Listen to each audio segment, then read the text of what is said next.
naglalagay ng pera sa hagdan. Kapag iyan ay ganyan, binaak niya, di huhuna ang hagdan, di man niya inisip yun.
Paano kung yan hanggang ilalim pa ng hagdan? Galing pa yan. Uy, paano mo makukuha yun kung hindi mo sasagarin ang baak yan hanggang sahig? Sari-sari eh. Ay, kung paglagay ng ano sa haligi. Diyos ko.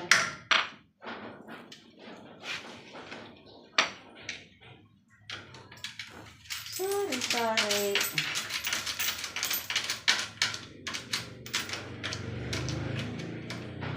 Kung nakalubog ko yan hanggang ilalim, di Hindi hanggang... mo wala masama niya. Hindi mo binutas lahat. Paano mo nga makukuha yung nasa ilalim na yan ng semento? Susukalin. Okay. Di maninira nga.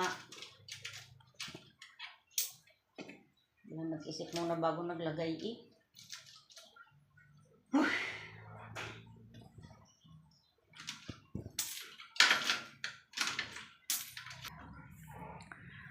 Ay nako, mga kaabala. Kami nagpasama baga ng pupunta daw kami ng doktor. Samahan ko daw siya, ako'y kumakain. Bilisan mo ka pagkain mo at samahan mo ko. Sabi ko, bakit ga? Aba, inadura ng ano.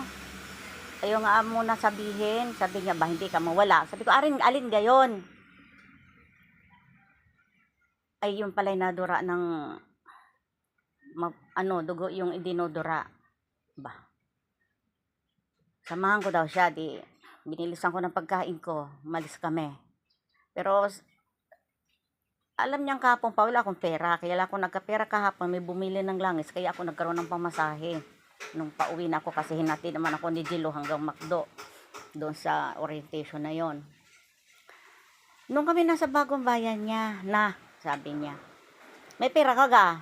Sabi ko, aba, kaya nga lang ako nakapamasahe, nakauwi kahapon, may bumili ng langis, ay siya kung naipamasahe.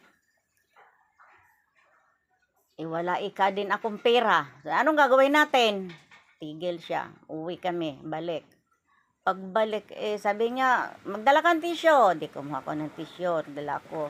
Naririnig ko, may linalagari. Lagaring di kuryente ba? Sabi ko, ano yan? Ayun pala yung hagdan. Yung haligi ng hagdan, yun pala ibutas galing itaas. Hinuhulugan pala niyang pera. Niya ng pera, barya-barya. Aba. Sabi ko, ano nangyari? Di ka malang nag-isip. Alam mong haligi, yan. Di pag binutas mo, mahuhuna ang hagdan at magkakadeferensya. Sabi niya, pag daw may nag-alwagi uli or nag-ano dyan, ay ipapa-welding niya ulit. Ay bungi na. Baak na. Ipailalim pa yon, nakabaon sa ilalim ang ang dulo pa nung haligi. Ay di uukabin niya pa yon, di naman niya yon makakayang dukutin ng plais na ipinangkukuhan niya. Ay nako. Hindi ko alam kung nasa saan ang utak ng iyong ama. Tali-talino ang tapang sa akin pagdating sa sarili niya. Ganyan, parang wala, lutang, wala sa sariling gumagawa. Ayan, yung sobrang kadunungan niya sa akin. Walang bilib sa akin ba?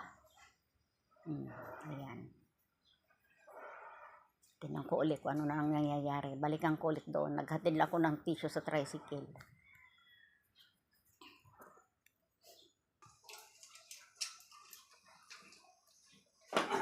Ano na nangyari? Nakuha mo pati ilalim. Ipa yung patutukan ngayon.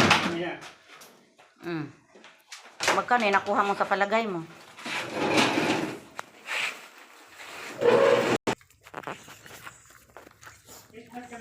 Wala. Magdala ka. Yun. May natira pa daw. Maya na raw pag uwi. May mga nakuha na siya. Nasa bulsa, madami na daw yun. Bahala siya. Basta alam niya wala akong pera. My goodness, Marimara.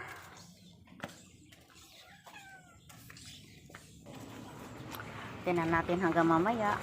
Resulta ng pagpapacheck up. Reyes daw ang punta eh. Ay, yung card mo ng Abega, dala mo. Card mo ng Abega.